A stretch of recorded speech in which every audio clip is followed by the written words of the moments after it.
Sinabi ng Allah subhanahu wa ta'ala, A'udhu billahi minash shaitanir rajim. Ahasiban nasu ay yutraku ay yakulu amanna wahum la yuftanun. Sa pinakamalapit na pagkakasalin, inaakala ba ng mga tao na sila ay pababayaan na lamang sapagkat sila ay nagsasabing kami ay naniniwala at sila ay hindi na susubukin pa? Sa Tafsir Al-Muyassar, adhanna an-nasu idh qalu amanna ay yutraku bila ibtila'in wala ikhtibarin. Inaakala ba ng mga tao kapag sinabi nila na kami ay sumasampalataya, na kami ay naniniwala sa Allah subhanahu wa ta'ala, ay pababayaan na lamang sila ng Allah na walang nakaatang na mga pagsubok o mga pagsusuri?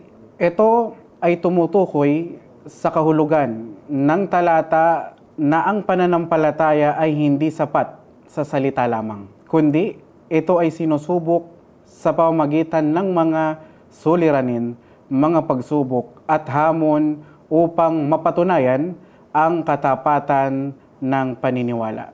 Sa Tafsir At-Tabari, ang pagsubok ay bahagi ng pagiging tunay na mananampalataya. Ang problema ay hindi tanda ng pagkatalo, kundi bahagi ng paglago ng iman o pananampalataya ng isang tao. وَلَقَدْ فَتَنَّا الَّذِينَ مِنْ قَبْلِهِمْ فَلَيَعْلَمَنَّ اللَّهُ الَّذِينَ صَدَقُوا وَلَيَعْلَمَنَّ الْكَاذِبِينَ. At katiyakan aming sinubukan yaong mga nauna sa kanila, at katiyakang ipababatid ng Allah subhanahu wa ta'ala sa pamamagitan ng pagsubok yaong mga makatotohanan, at katiyakang kanyang ipababatid ang mga sinungaling. Laqad fatanna alladhina min qablihim min al-umam wa ikhtabarnahum mimman arsalna ilayhim rusulana. At tunay na sinubok namin ang mga nauna sa kanila mula sa mga pamayanan, at sinubukan namin sila yaong mga pinadalhan namin ng aming mga sugo. فَلَيَعْلَمَنَّ اللَّهُ عِلْمًا ظَاهِرًا لِلْخَلْقِ صِدْقَ الصَّادِقِينَ فِي إِيمَانِهِمْ وَكَذِبَ الْكَاذِبِينَ لِيُمَيِّزَ كُلَّ فَرِيقٍ مِنَ الْآخَرِ.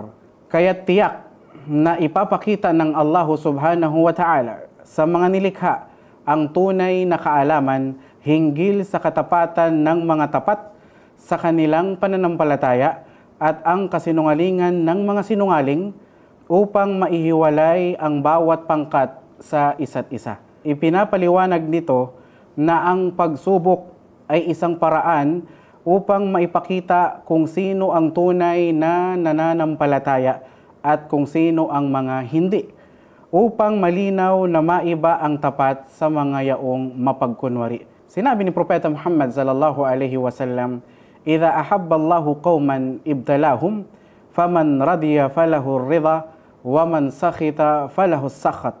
Mula kay Anas bin Malik, kalugdan nawa siya ng Allah, na si Propeta Muhammad sallallahu alaihi wasallam ay nagsabi, kapag minahal ng Allah subhanahu wa ta'ala ang isang tao o ang isang grupo, sinusubok niya sila, kaya ang sino mang nasiyahan o tumanggap ng may kasiyahan, sa kanya ang kasiyahan ng Allah subhanahu wa ta'ala, at ang sino mang nagalit, hindi tinanggap kung ano ang mga itinakda para sa kanya, o di kaya siya ay tumutol, sa kanya ang galit ng Allah subhanahu wa ta'ala. Ang mga pagsubok ay hindi palatandaan ng pagkapuot ng Allah, bagkus maaaring ito ay tanda ng kanyang pagmamahal. Ang mahalaga ay ang magkaroon ng sabar, magkaroon ng tinatawag na pagtitiis, at ang tinatawag na ridha, ang tunay na pagiging kontento o ang pagtanggap mula sa mga itinakda ng Allah subhanahu wa ta'ala.